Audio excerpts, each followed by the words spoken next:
Hi, my name is Michael J. Russ. I'm the author of Zero Adversity, the international best-selling book, and the founder of Zero Adversity Coaching and Training. This last week, I was speaking at Lynn University in Boca Raton, the Conservatory of Music students. Specifically, this blossomed from Professor Ralph Fielding's students. So I want to give a shout out to Ralph Fielding's students.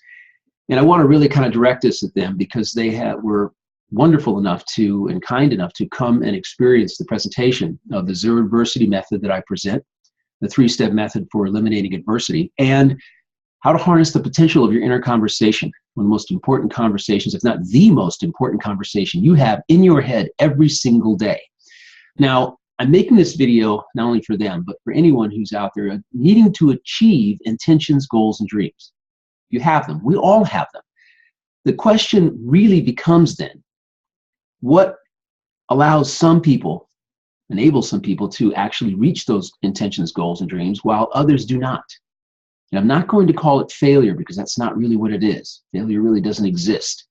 We can learn from everything. We don't fail. It's a learning opportunity. So in this case, I spoke about the inner conversation. Now, let me just give you a primer. Inner conversation, that conversation that happens in between your ears. It's only about you, and it can also occur in conversation with other people, but it's about you and what you are doing, what your intentions, goals, and dreams are. It's not about what somebody else is doing. So we understand this is a foundation for being able to take this conversation and design it, create it intentionally and consciously, make sure that it supports us in every single area of our life with every little short intention, short, medium, or long goal that we have, dreams that we have that we aspire to. So here, let's just talk about this. This is inner conversation and how to really use it. The inner conversation is basically, as I mentioned this last Monday, an I am, I will, I have, I can conversation. Now, if you think you can or think you cannot, you're right in both instances. This conversation is incredibly influential in your life. If you believe you can do something, your inner conversation needs to back it up. And generally, if you feel doubtful, if you're lacking self-confidence, your inner conversation will reflect that. When you're talking to somebody, texting somebody, you'll use iffy, perhaps, and maybe-ish language, where you'll be saying, I don't know if I can do this. It may be too hard. I don't know if I can study. I don't know if I can get a good grade on this. Well, you know what? That's projecting. You don't know what can happen when you put your full faith and effort towards accomplishing an intention, a goal, or a dream. You have no idea. So why extrapolate? Why take a scenario, build this whole negative scenario about what could happen? Conversely, music students, why would you go through all the practice and then with the mindset of I'm fearful and worried and concerned about being able to actually be accepted after an audition? Wow. Winning an audition is one thing. Practicing and preparation, believing in yourself, that's a completely different thing. The one you can control fully, which is the inner conversation you have about your preparation and practice and what you do there and how you manage events that seek to get in the way and derail you from achieving the preparation necessary to reach your goal. And then there's the actual, somebody else deciding whether or not you're going to get something. It's kind of like you take a test. You don't go into the test fearing that you're going to fail. You go into the test, basically, you're prepared to do the best you possibly can. You go, you sit down, you don't leave anything on the table, and you walk out of the room, okay, when it's over, and somebody else grades the test. Now, you can't fear failure. You prepare. You do everything you possibly can to actually succeed. That's all you can do, right? That's what you have control over, and this is what this is about. You do what you can control. That's part of the Zero Adversity method that I put forth. Don't waste time on wondering and thinking about and energy, all that resources, personal resources you have. Don't waste them on something that you have no control over. When other people make decisions, that's beyond your control. Focus on only what you can control. You can control this conversation in your head. You can control the actions, the thoughts, and the words that come out of your mouth and head. That's what you have control over. So in this particular case, let's just talk about taking an exam. How do you actually design an inner conversation? Well, here's an interesting piece of inner conversation that this is an affirmation that a young lady wrote after hearing me speak on January 9th at Lynn University. And I thought this was absolutely awesome. Thank you so much, whoever wrote this. She said, he or she said, I am going to work hard. I can be the best. I have what it takes, and I will succeed. Wow, what an incredibly powerful and empowering inner conversation, inner voice. That's what I'm talking about. You take I can, I have, I will, right? I am, and you take those words and you create statements that actually move and motivate you, keep you focused and moving forward, putting one foot in front of the other, because that's all you can do. You can look at the big picture and be scared to death, right? Why? You have to take the little steps to get to that big picture. When you're building a pyramid, you don't say to yourself, my gosh, how are we ever going to build a 500-foot pyramid? You basically take it one block at a time. You figure out how to build it one block at a time. And then when you're done, it's 500 and something feet, right? But if we focus on the big picture and we get fearful and worried and concerned about that, we won't be taking the little steps. We won't be focused on the little steps that are necessary and giving it our all, okay? Here, preparation before a test. Let's just talk about this. Preparation before a test. Let's say whatever that test is, you need to examine the conversation that's going through your head about you and that test. What are you saying? Are you confident in this particular class? Confident in your ability to pass that test? If you're not, it'll be reflected in what you say. Again, iffy, perhaps, maybe-ish kind of language. I'm going to try to pass this test. There is no trying, only do. All right? We can't try. You do it or you don't. Make your language purposeful and intentional. Now, you've discovered that you are iffy and perhaps-ish and maybe-ish about your language. You're not really confident that you can have what it takes to pass this test and get and achieve the grade that you know that you're worthy of. Well, your inner conversation is going to only reflect that. First thing you do is change the inner conversation. You say simply, I can pass this test. I am going to pass this test. I will do whatever I need to pass this test. I'll put in whatever effort to pass this test. I have what it takes.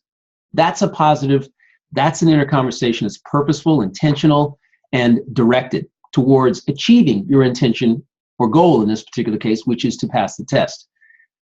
Make sure that you're supporting yourself, because this inner conversation can trip you up. You got to be aware of it. You got to be alert to when you're using it in conversation with other people. Be completely alert as to what you're saying. Do not deviate. It must be consistent. It must be consistent. That is it. It has to not be iffy. It has to not be wishy-washy. It has to be focused and intense. And even if at this particular point you're not completely and totally confident, if you say, I'm going to pass this test enough, I will tell you that you will gain that confidence. Whenever you feel yourself being fearful, worried about it, focusing on that end result, say, I am passing this test. I'm passing this test. I'm passing this test. I don't care what it is. I'm passing this test. And then stick your nose in whatever book or practice you have to in order to pass that test. You will surprise yourself if you support yourself. You will be very surprised at what you can do when you fully support yourself without any doubts whatsoever. And by the way, it's free. There's no cost involved in supporting yourself. You don't have to pay anybody. You don't have to make any other kind of financial investment. It's just an investment of you in you. That's what it is. And let's just talk about preparation of before if you're preparing for, as a music student, an audition. Same thing, very simply. Discover what that conversation is. What are you saying about yourself in relationship to achieving the goal of being of a perfect audition? Are you focused on whatever it is? Are you saying, I can do this? Are you saying, I've got this? Why not? You're here on this planet to support you. It's nobody else's job to support you. Okay? It's not. Although some people will, and there are people who are not going to support you. And we'll get to thought viruses in just a second, because I learned about one from somebody close to me just today, as a matter of fact. This inner conversation, when you're getting ready, when you're preparing, what are you saying about yourself when you're practicing? Before you practice, during practice, after practice, what are you saying about yourself? You've got to have a consistent voice. Mind and body will be congruent. You can't say, I don't know if I can do it, and expect that your hands, feet, whatever instrument you're playing are going to give 100%, that they're going to be perfect for you. But you can say, I've got this, I can do this, I know I can make this happen. I'm making this happen. I will make this happen, right? You can say that. Now we have congruency. This programs everything else. The mind, that conversation programs everything else that you do. I know I play golf, and I'm simply telling you that when I play golf, if I don't think I can hit that little ball, my body isn't going to hit that little ball the way I know I can hit that little ball. I have to say to myself, I can do this, I've got this. And then I harness those resources, that focus, that intention, that relaxed tone. You can't play tension with tension. You can't play golf with tension. And I'm sure you can't play music with tension. A iffy, wishy-washy, maybe a conversation that's not in sync with exactly what it is that you're looking to do. Mind and body aren't congruent. Mind's not congruent with the body. If it's not influencing, if it's sabotaging the body's efforts, it will show up physically. Tension, breathing, right? Those kinds of things will be affected. You can't relax when your mind is saying, I don't know if I can get this done. I'm nervous. I don't know if I can do this. There's nothing wrong with fully supporting yourself. That's what I'm saying. Now let's move on to something very simple, which is a simple in theory, but very complicated for some people. It's thought viruses. I mentioned this the other Monday when I was speaking, specifically because you may have had someone in the past, an authoritarian figure, a teacher, a parent, a best friend, somebody that you respected, who might have said, you're never going to amount to anything. You're never going to succeed. I actually heard of somebody, another classical musician told me that a friend of theirs had a teacher that said just that. They said, you'll never make it. None of you will ever make it. None of you are good enough. Now, if you've got somebody that said that to you, that you respected, or was an authoritarian figure in your life, I'm going to tell you right now, and you believe it, you got a problem. You got to dispel it. That's a thought virus. If they said that and you start believing it without any sound evidence of that fact, just based on what they say, then you've got a problem right then and there. You've got a thought virus, and that thought virus is going to influence everything. It's going to influence your inner conversation and your actions. So in this particular case, all I'm saying is for you that you have to be alert right now. Think of anything that anybody said to you that's been negative about you and your abilities, and then dispel it. Say, look, debunk it. That means nothing. You see, people who tell you can't do something, they don't know you or what you're capable of. That's a momentary decision or a comment that they're making, that they're not really understanding of who you are as a person, and they cannot control what you can do. All they're really doing, and you don't even know why they're doing it. They might be doing it because, quite frankly, they're jealous of your abilities, of your talent, and they want to hold you back. I don't know why somebody in a position of responsibility over you, or an authoritarian position, would look down on you and say something ridiculous like that. However, if it was said at a very young age, it can stick with you for a lifetime, and it can really affect and influence everything that you do, not only just playing music, other things as well. You are the only one capable of knowing what you can do. Just you. If you say you're going to get it done, you can put the resources, the time, and the energy behind it to do whatever is necessary, to develop the talents that you have. The key is to have some talent doing it. Okay, and if you're where you are in the music conservatory, you've auditioned to get in, and you have talent. So I think that's pretty much, we can set that aside. Now we have to just develop that talent. regardless of whether you're in the conservatory of music or whether you're studying to be an engineer, whatever. There's math, there's science involved, there's all kinds of things. If you're there, it's because you've earned your way there. And even if you don't have a 4.0 grade point average today, you can have one in the next semester. If you apply yourself, if you fully believe in yourself, if you create an inner conversation that supports that goal, that mission in your life. My name is Michael Russ, Michael J. Russ. You can check out my books at michaeljruss.com or look up Michael J. Russ on Amazon.com. I write about the inner conversation. I talk about the inner conversation and the way that you can overcome ways that you can overcome adversity. A method that I created, a 3-step method for doing so. And the inner conversation is a huge form of adversity for everyone. It's a huge form of self-generated adversity. Now, let's just talk about this for a second. Adversity is a negative feeling or emotion as a result of an event. So if you're standing there right now today as a conservatory of music student and you're worried about and fearful about something happening in the future, which is an audition, that's adversity. That's real adversity for you right now that you're generating. You can dispel that adversity by, number one, not focusing on that. That's the big picture. Focus on the little picture, which is what you're doing right here today. If you decide to practice for the next 8 hours, that's going to have a completely different effect on what happens in the future. So the future hasn't been written yet, but the present can influence the future. And that's what you want to do, is do what you need to do today, putting one foot in front of the other, one action after another, focusing, believing in yourself. Remember what I said, I'm going to work hard. This person said, young lady or young man, I can be the best. I have what it takes. I will succeed. That is absolutely the most awesome self-talk that I've heard, that affirmation I've heard a student come up with thus far. That is absolutely amazing. And there are many, many more. Create your own. Believe in yourself, and you can do it. Derive an inner conversation, design an inner conversation to fully support you. And if you do nothing else, where you begin is you don't say anything negative about yourself, period. Make that vow right here, today, right now. Don't say anything negative about yourself ever again. That's just debilitating. It's self-sabotaging. It doesn't do you any good. Number two, don't listen to anybody else and what they have to say, if what they're telling you, if they're berating you in any given way.